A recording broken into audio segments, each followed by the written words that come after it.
Welcome to the Sex is Good podcast. This is a podcast about the science of sex.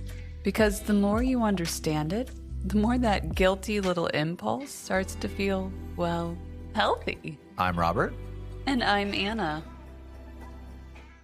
Welcome, beautiful people, to the Sex is Good podcast. Today, we're going to talk about consent. And this is brought top of mind by a couple of things, one of which is, Anna, we find ourselves at some sex-positive events, sometimes for fun and sometimes for business purposes. Yes, we do. And you're a beautiful woman. This really doesn't happen to me, I dare say. And I'm not complaining. I'm just saying it doesn't really happen to me very often.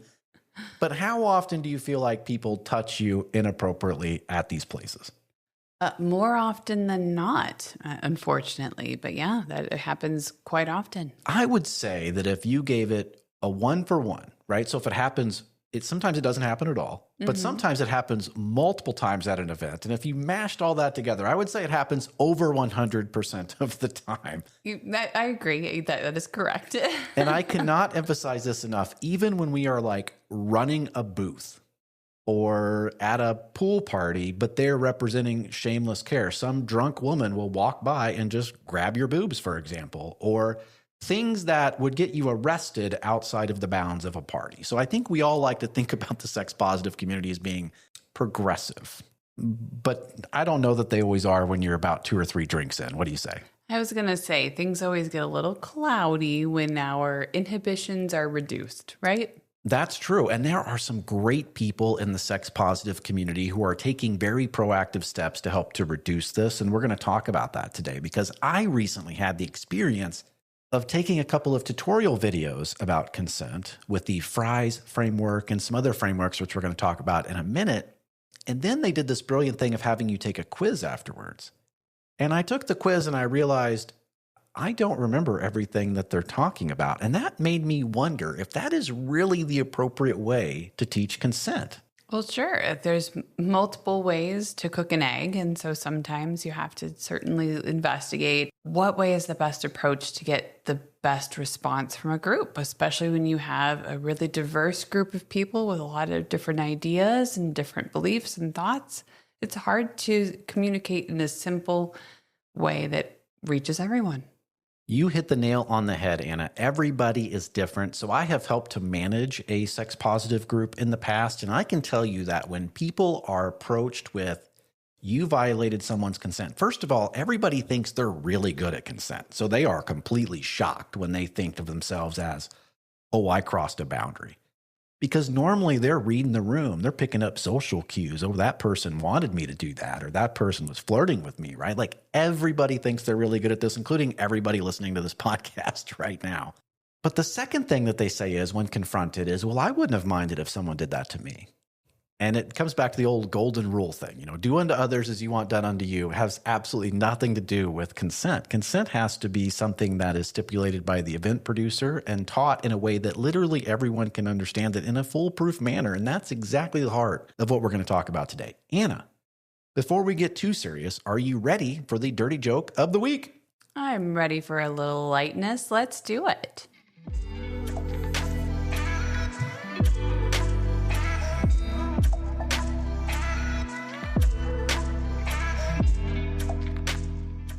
This is the part of the show where I tell a dirty joke that I found in the Hustler's Dirtiest Jokes Volume 2, edited by Larry Flint, of all people.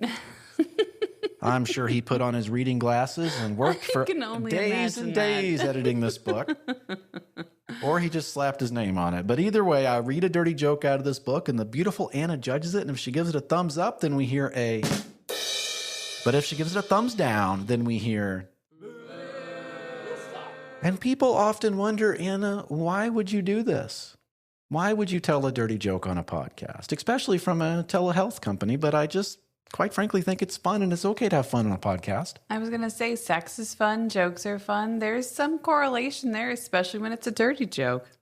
All right, Anna, are you ready? I am. Spike, that's the name of the body piercer, was closing up early one evening when a gorgeous co-ed knocked on the door.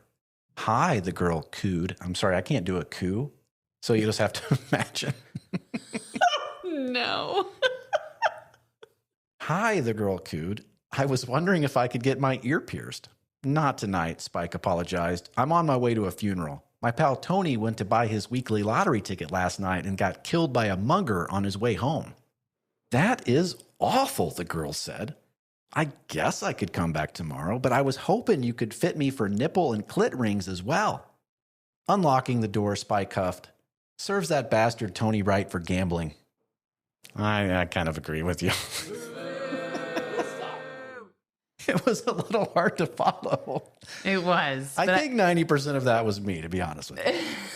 Well, I've got a dirty joke for you. Are you ready? Oh, Lord. Okay, I'll judge yours. I'm ready. All right. What's the difference between a chickpea and a lentil? I have no idea. Well, I've never had a lentil on my face. All right. Yours is better than Larry Flint's, I have to admit. No offense to you, Larry, wherever you are. All right. Well, Anna, are you ready for our foreplay segment? I am.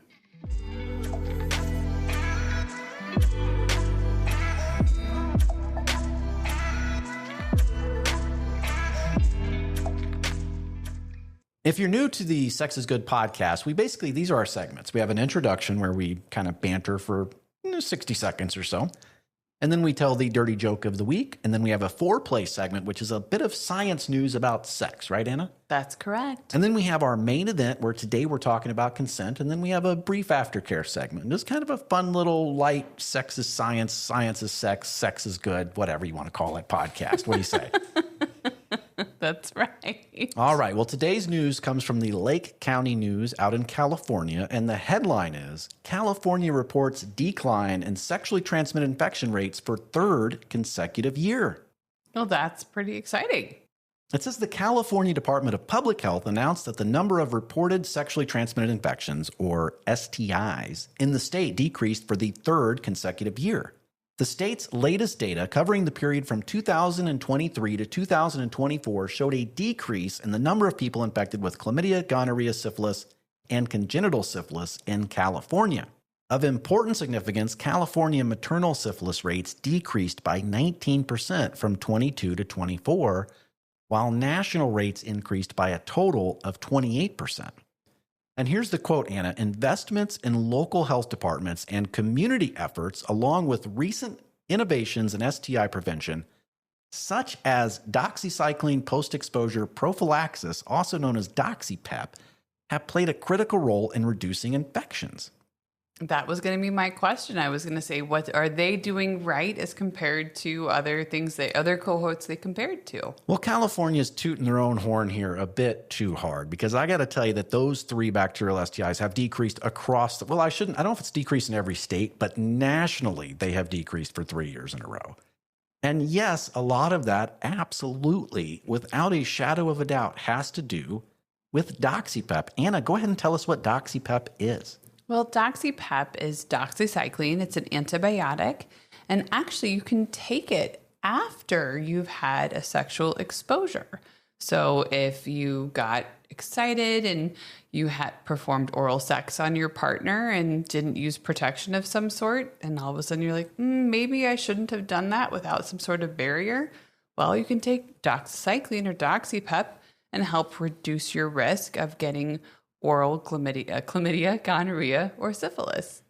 Right. It reduces chlamydia and syphilis by about 85 to 90%, depending upon the clinical trial that you look at. And gonorrhea is closer to about 50% because there have been doxycycline-resistant strains of gonorrhea for about 40 years now, way predating the use of DoxyPEP. But it was about 3 years ago that public health officials across the country started promoting DoxyPEP as a way to reduce these bacterial STIs, particularly amongst men who have sex with men, although they certainly work on any population, men or women. It works quite well. That is correct. And I'll tell you, as a guy that owns a telehealth company that does STI testing and prescribes DoxyPEP, it normally goes like this.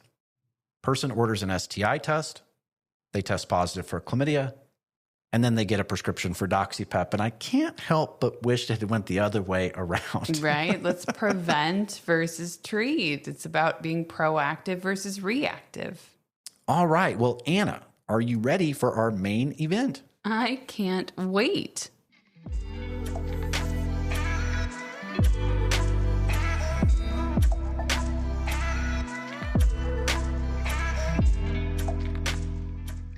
I want to make it super duper clear that I have nothing but love for anybody who's trying to address this consent issue. And I have nothing but love for people who are trying to do the right thing, which I think is most people.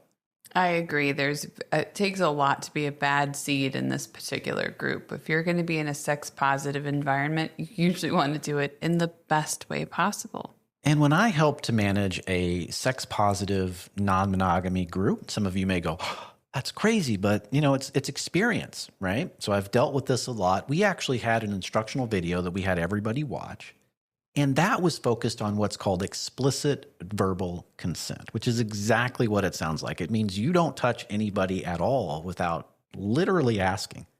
Not asking by winking, not asking by, oh, they looked at me for 3 seconds, not asking like, oh, I'm hot, of course they want me to touch them.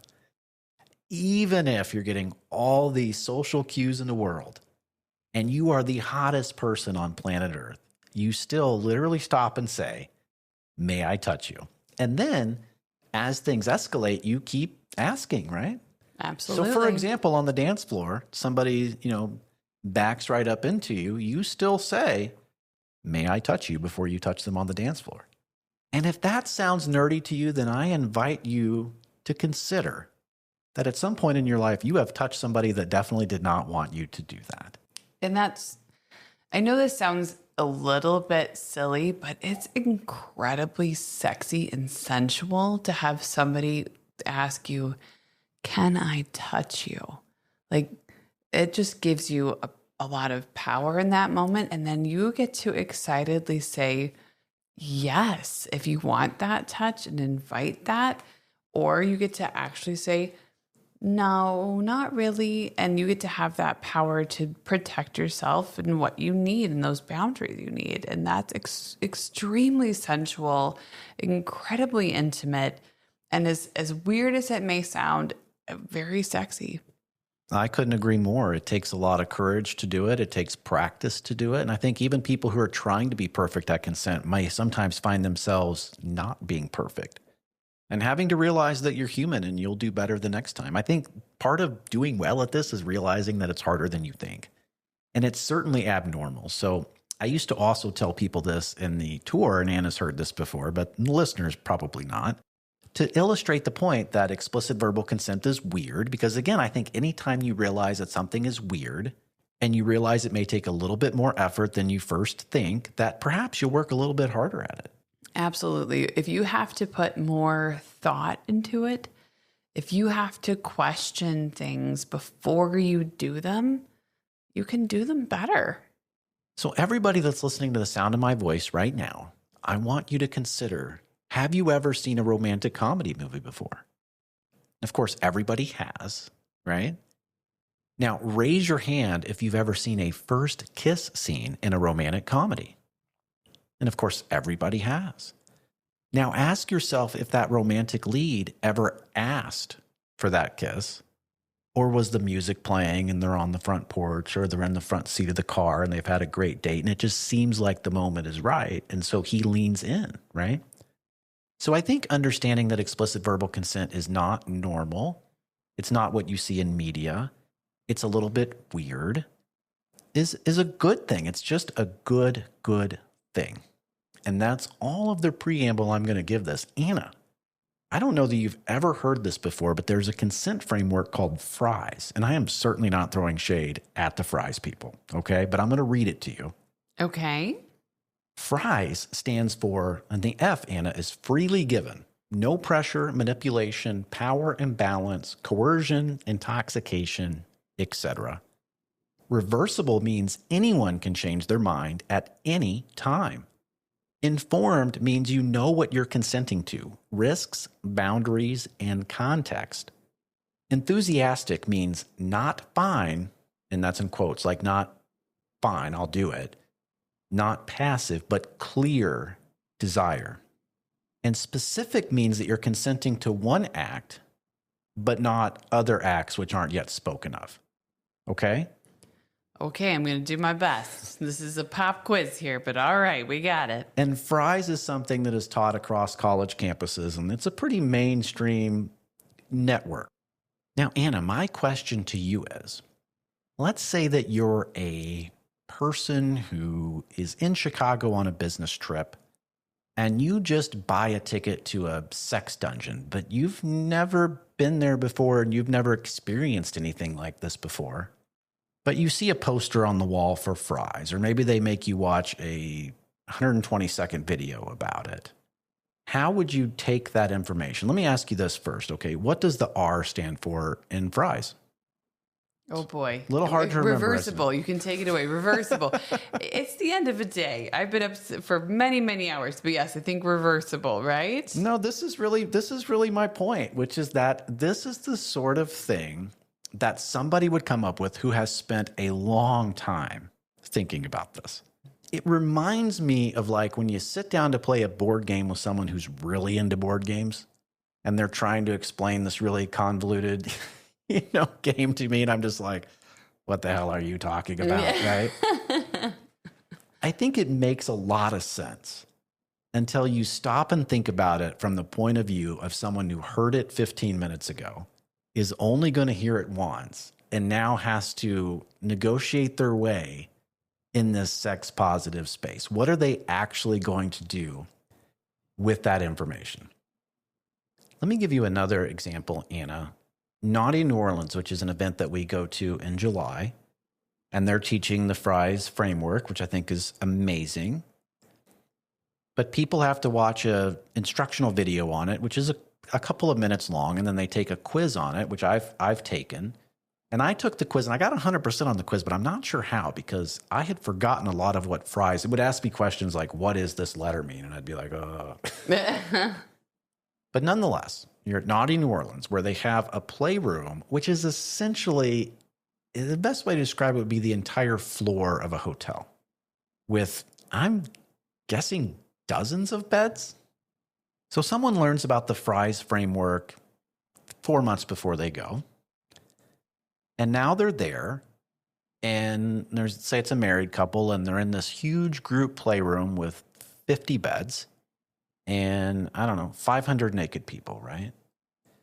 And they lay down, and they're beginning to be intimate with each other. And now there's this really, really hot couple laying right next to them. And they're in this group playroom for a reason. That group playroom reason might not be to have sex with other people, but they surely like just being in that environment. And I'm guessing they like looking at people, right, while they have sex. That's kind of part of the adventure of it, wouldn't you say, Anna? Sure. A lot of visual stimulation. Yeah, absolutely. So let's say that other couple is looking at this couple that just laid down and is being intimate. Might even be making eyes at them, right? Mm-hmm. Flirting in a body language type of way. Sure.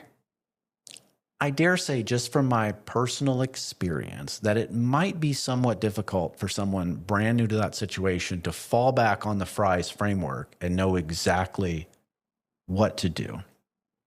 Because, for example, F, freely given. No pressure, manipulation, power imbalance, coercion, intoxication. Okay, you really don't know if that person is intoxicated. You really don't know about any power imbalances. Reversible, anyone can change their mind at any time. Great, if you remember it, that's pretty obvious, right? Informed, you know what you're consenting to, risks, boundaries, context. Fair enough. Enthusiastic, not fine, not passive, clear desire. And then specific. I just feel like that, being 5 different letters, F-R-I-E-S, that is the sort of thing that you're really, really, really going to have to drill into your head to be able to fall back on that framework in that sort of environment, if that makes sense. And that's not a criticism of it. I just feel like this is sort of like, if you're an enthusiast, this is something that you will use. Ideally, it's something everybody would use, but I think you kind of have to be an enthusiast to really latch your teeth into this. That, and let's be very honest, when the body is overwhelmed, when the brain is overwhelmed, we fast forward through things. It's kind of that quintessential, when you're watching the game show, you can think of the answer instantly. But if you're the person behind that buzzer and having to come up with the answer, your brain kind of makes that dee sound that you hear when the heart monitor goes blank. You just forget everything in that moment. And it's not intentional. It's that stress response, especially when you're excited, especially when you're stimulated. Everything else kind of goes out the window. So that's when simplicity is for the best because it's easy to recall. Yeah, exactly. And I just can't help but think that something simple like don't touch anybody without asking them first is a pretty good, it just seems to kind of work, to tell you the truth. And what experience do I have?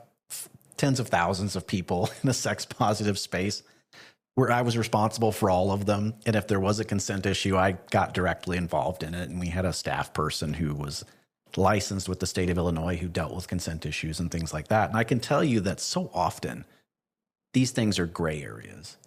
And so often these things are done by people who feel like they're really good. How good do they feel like they are at this? They're good enough at it that they're not going to spend the time it takes to commit something like fries to memory, if that makes sense. Mm-hmm.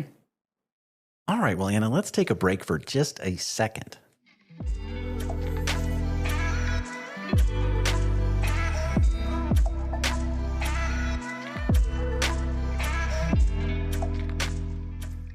I want to let everybody know that if you're listening to this in the first 3 days after it's released, that at shamelesscare.com, we released 2 brand new medications and we're having special launch pricing, including receiving a $40 Shameless Care gift card with every purchase of these 2 treatments.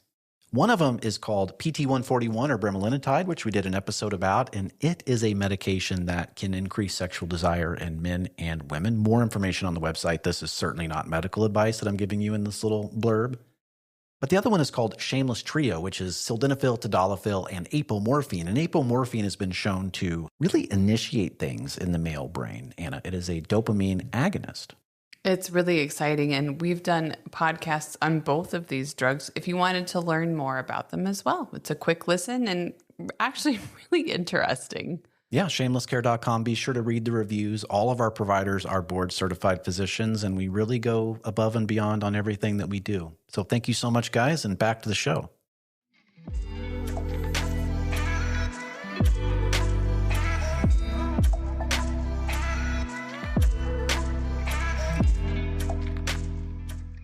We have so much more to talk about. So because consent is so critically important to me, and I think to the importance of the health and safety of everybody and to the future of any sex positive event anywhere, and in fact, just being better humans overall, right?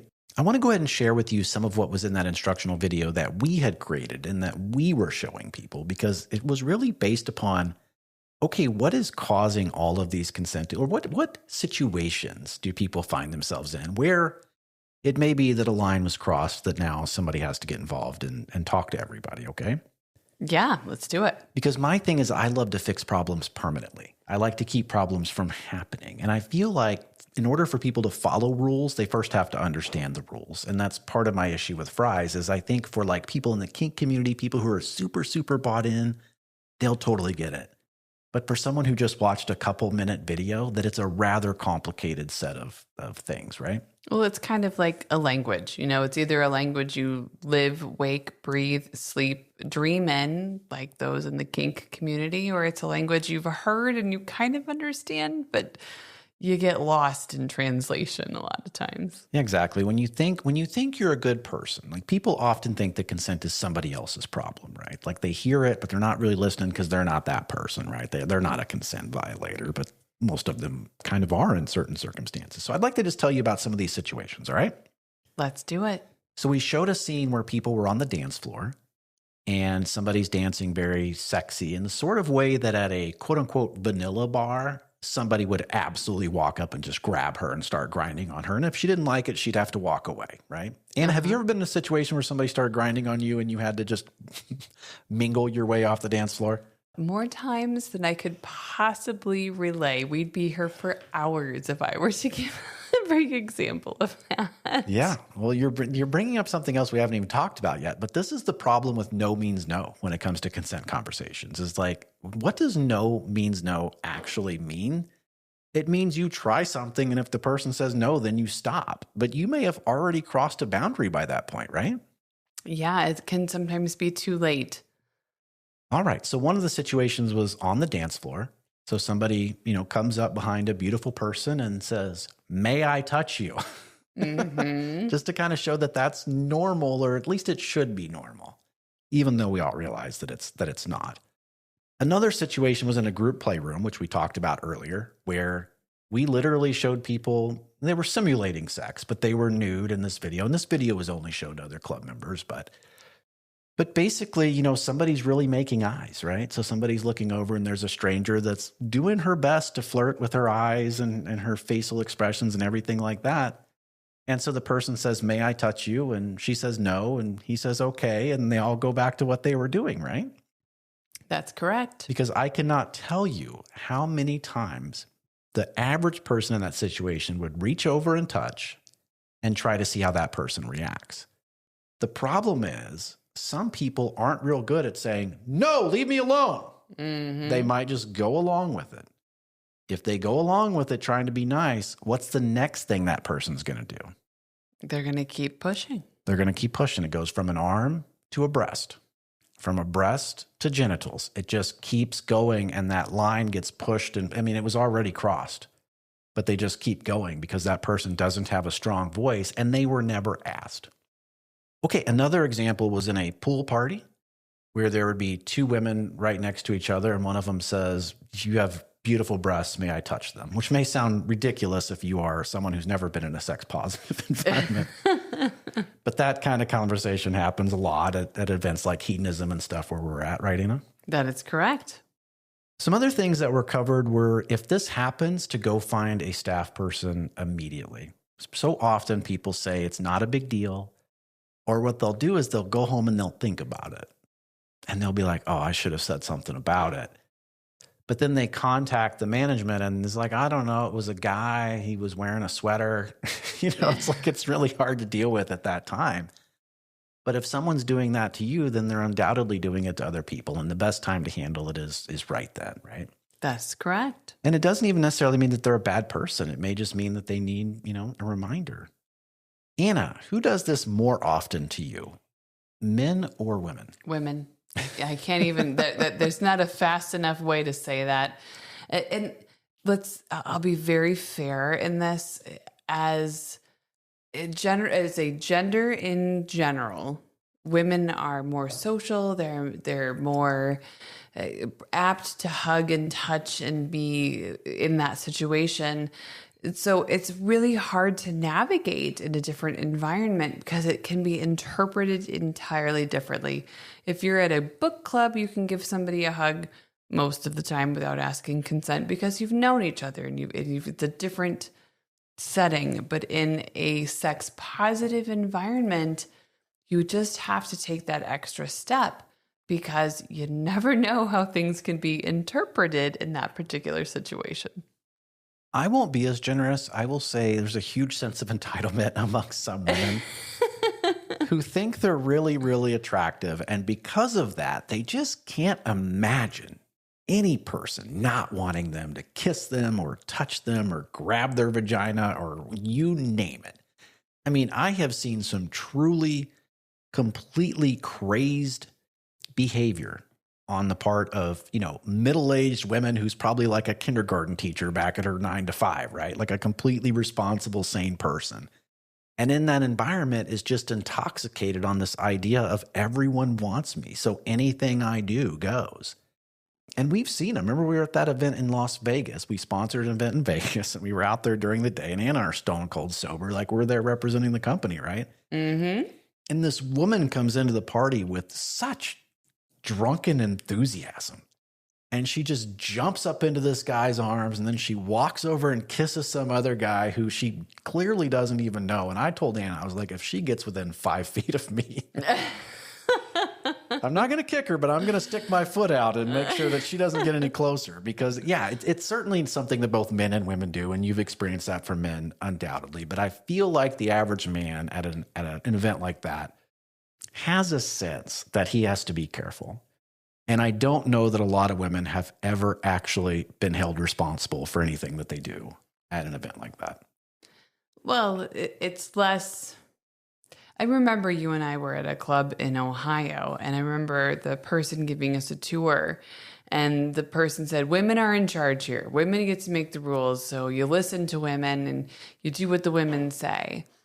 And part of me was like, well, that's really cool, but guys get a voice in this too. I wanted to say, because I can't just go up to some random guy and grab a hold of his butt. Like, I need to ask first. And I think one thing that we might be pounding here with no pun intended, is that it sounds really awkward, but you can also make it really sexy. I will never forget. I was dancing on a dance floor and this guy came up to me and he said, I have not been able to take my eyes off you for the last 10 minutes. I just want to dance with you and touch you. Can I please dance with you and touch you? And you ever want a compliment? Holy crap. I was just like, well, I'm liquid over here. That's amazing. Yes. And it was so overwhelming and such a high compliment to receive. And I've even had other situations where I, reunite with people in a sex positive environment and they say, I haven't seen you in months. I would love to give you a hug. Is that okay? And it's just so nice to have that open permission, that way to open up the arms and say, yes, oh my gosh, it's going to be so nice to hug you again and have that contact, because it just breaks that barrier without any assumptions, without any pretenses. And it takes away that tension. It helps make this beautiful and wonderful environment, and oftentimes really darn sexy, which is great.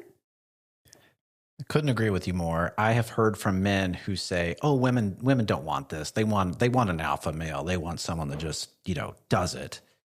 I got to tell you, that's just so untrue. It takes so much more confidence to say what that man said to you than to just 8 drinks in on the dance floor, wander up and start, I don't know, lightly touching someone's arm from a distance to see how they respond. Like that almost always comes across as creepy, quite frankly. And it's just not worth the risk. Maybe that person does want you. Maybe they don't. If there's even a 1% chance that they don't, why not just ask? It makes no sense whatsoever. Yeah. I mean, you and I have been at certain clubs and situations where there will be an individual who is leering and just keeps hovering within the periphery, never approaches, never says anything. And I tell you, that is 10 times more creepy for me, because it just makes me want to move my location constantly. It's hard to be comfortable when you just have somebody just right in that periphery. Yeah, it's a little bit of an aside, I suppose, but it's worth talking about. I mean, generally speaking, in our experience, that is single gentlemen who have been invited to a party or allowed into a party or an event or something like that. And they're at most of the places that we go. They're at hedonism and that sort of thing. And they don't want to be creepy, right? That's what they're thinking. And so what they do is they're like, oh, she's beautiful. I'm always just going to stay within like viewing distance of them in case they want to wave me over and talk to me. If they would just approach, if we weren't interested, then we would say, oh, it's so nice to meet you. We're not really looking for a single guy, but let's have a beer together. Let's talk, whatever. Where are you from, man? What's going on in your life? That sort of, we would just have a friendly conversation, but it wouldn't be like this endless pursuit that happens all night without any words spoken, because that is critically annoying. It's like you mingle over here. There he is. You mingle back over where you were initially. There he is again. It like never ends because he never approached.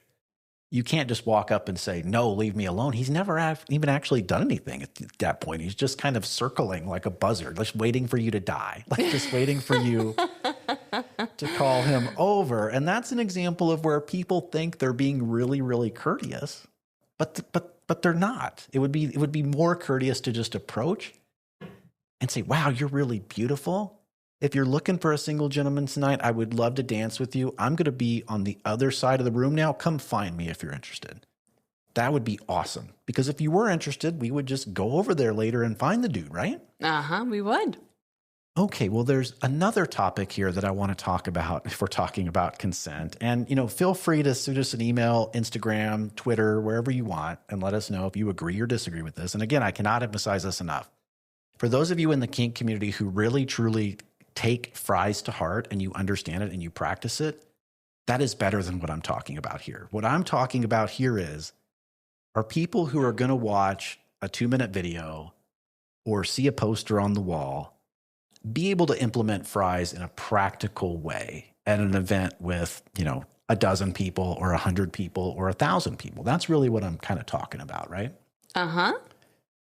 So this is really important, and I don't think people get this, and I don't know that I would have gotten it either if I didn't deal with consent issues for years in a practical matter of like talking to the person who violated consent and talking to the person who felt as if their consent was violated, and realizing that they're both being honest, but they both read the situation completely differently.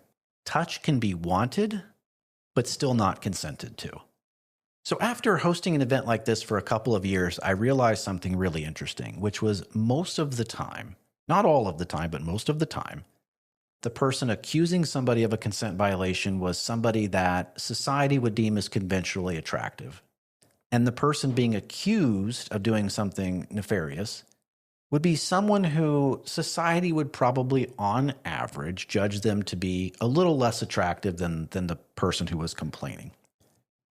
And it made me think, okay, if the hottest guy at the party, just the guy that most of the women were like, oh my God, this guy is a dreamboat, right? Do women still use the phrase dreamboat, or did they ever use the phrase dreamboat, Anna? It's not one I've used, but I'm not everyone, so Okay, maybe. Well, imagine it's a tall drink of water. Ooh, even better. And, and he's just your dream man. And he walks up and gently touches you on the lower back. Well, that could be someone's dream come true. He still didn't ask. And if you're really going to do this well, he should get the same level of intervention, conversation, punishment, however you want to deal with it, as someone who she recoiled when he did that, right? Because if you're really going to do this well, then everybody has to ask. Yeah, you're right. It's a ubiquitous thing. It's one rule applies to all.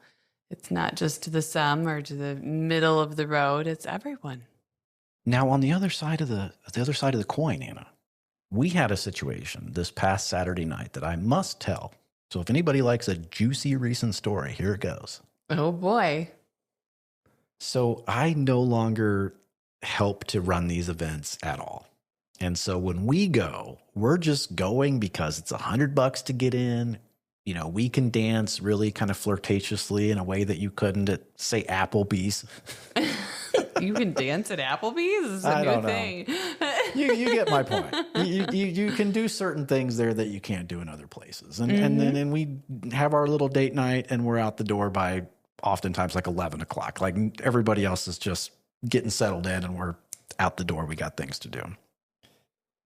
But point is, we're mostly minding our own business, would you say? Like we're not unfriendly, but we're not, trying to meet new partners and stuff.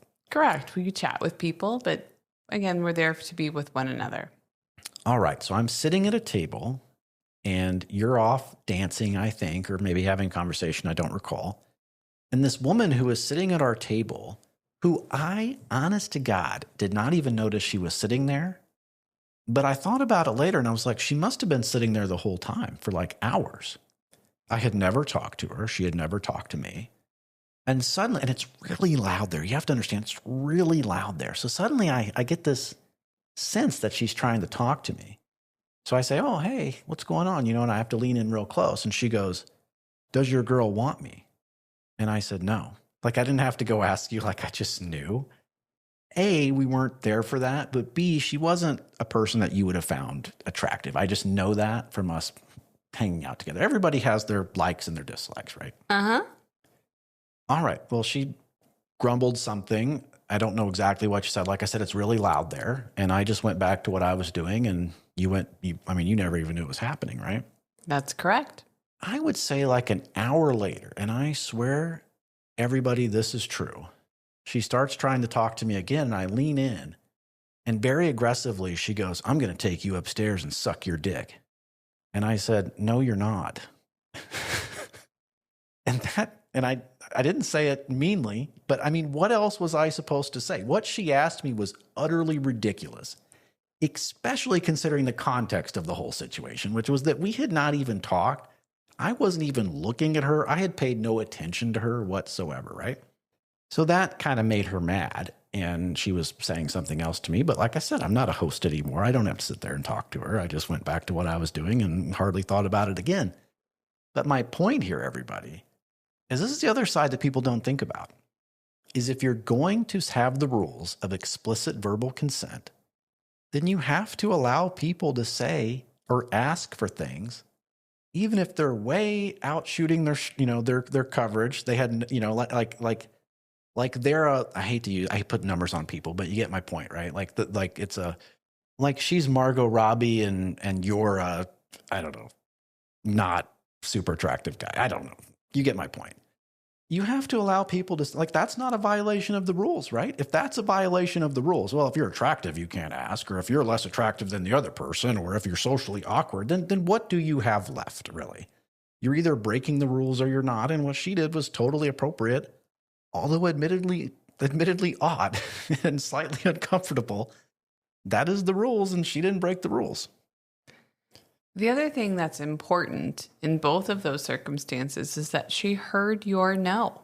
She didn't continue to pursue the same line. She asked about me, she asked about you, and then she didn't pursue anything after that. It wasn't a consistent push after that. She heard the no. And I think that's the other side of consent that we do need to talk about, because some people are not good at saying no. And that's where we can hit a gray area. Oh, that's absolutely true. I mean, I think everybody says no, but they do it in the strongest way that they can. And for some people, that's something that's harder for people to perceive. I'll give you an example. Let's say that two people meet and somebody asks, they think they're hitting it off, they think they're flirting, and they ask them for sex. And the person may say, well, I would, but we're getting ready to leave. Or, I would, but I'm on my period. Or I would, but I'm tired, or whatever. And the person who asked the question hears the excuse, right? Like, oh, we're getting ready to leave. Oh, okay. What if I drive you home later? What if, you know what I mean? Like, they're trying to take away that objection as if it's sales. But in reality, that may have just been some made up excuse that person had. But the important part is that they said no. That's correct. And especially, again, in females, because a lot of times we're people pleasers. We don't want to hurt people's feelings. We want to let people down gently. And so we think of a way to shoulder that blame ourselves, or to take that blame off of other people. We try to reduce that impact. It's just part of our social training, if you will. And so oftentimes when I say no to somebody, or I used to, I'm a little bit better about just saying no now, because it's easier to be heard and I don't have to spare as many feelings. But I'll just say, I think that's really sweet that you offered. I'm just not interested.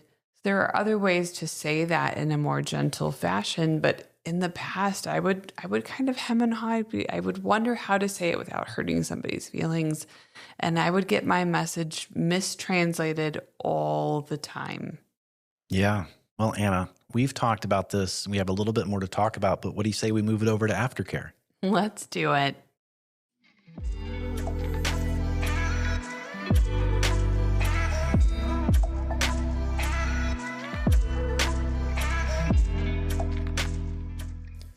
I just want to reiterate that this is really tough. It's tough for events to handle.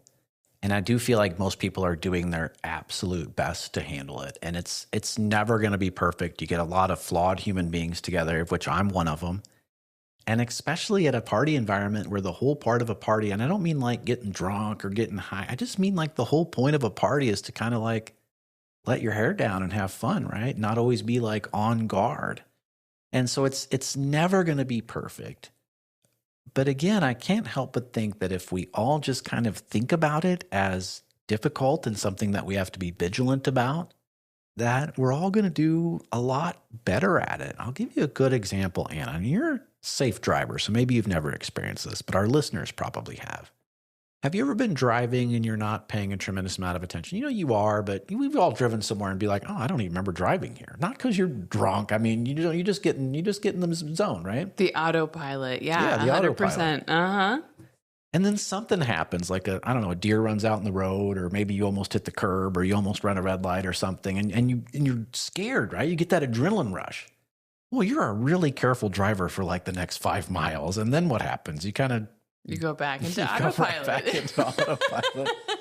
Like, oh, I'll never do that again. And then, a couple miles later you are.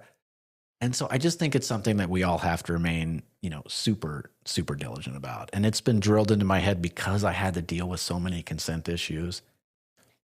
One more thing I'll mention, Anna, is that there are people for whom they don't care about this. You can grab their penis, you can grab their butt, you can pull their hair, whatever. It's all a big laugh, right? It's all fun. And there are other people where that has fundamentally changed their life and will for the rest of their life. You touch some people's breasts, for example, even in a sex positive environment, and that is just like if that would have happened at school or at work or on the street. Like everybody responds differently to these things. Yeah, I know we've talked about this in a previous podcast, but I remember once when I was at Hito, I was just walking to get a snack and a person commented on my outfit and I turned to say thank you. And in that same moment, they absolutely shoved their fingers into my genital region and tried touching me inappropriately. And it ruined my night. It ruined a lot of my trip. The whole rest of the trip, I was self-conscious about any touch, any feel, anything I wore, because it just felt so terrible to me for that to happen. And it's those types of things where people don't think and they act, where you can ruin somebody's experience for quite some time. Yeah, an entitled person who thought that surely you would want that, or perhaps they don't care if a woman does that to them. That's also an event where there is literally no consent training whatsoever. I mean, none. Anybody on planet Earth could buy a ticket and spend a week there, including going into group playrooms, a nude pool, hot tub, with absolutely not even a brochure about how to handle themselves. It's pretty remarkable if you think about it. It is. And that's why these types of conversations are super important. And it's so important to communicate effectively and clearly. This is my intent and this is why. And I tell you, that types of things open up doors and it helps cross bridges. It creates better connections versus breaks connections far more often. Absolutely. I don't know why I'm so nervous about this, but I'm worried the fries people are going to come after me. Well, just tell them that you wanted cheese fries and then you're all set. I think it's amazing. It's probably the gold standard. It really is. It's just that you have to really understand it. And I'm not sure that at most of these events, people have the ability and the capability and the desire to memorize something that is probably 150 words long. And I just feel like do not touch anybody without asking. Period, under any circumstances, even if they think you're hot, even if, whatever, and then asking again as things escalate. That's not perfect. It's not perfect, but it's a lot better than what most people are being trained or taught or reinforced, right? And the other thing to remember is even if you've had sex with somebody before, even if you've had sex several times before, you should always open up and ask again, just to make sure.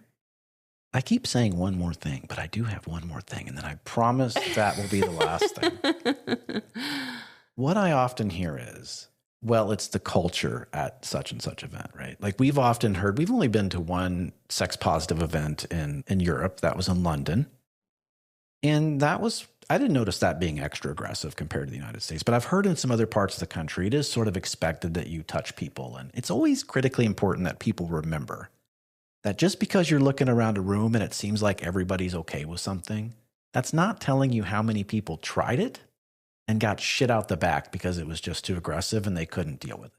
So just because something is a culture doesn't mean it's a positive culture or the way that the culture should be, right? Yeah. All right. Well, thank you so much, everybody, and we'll talk in a few days.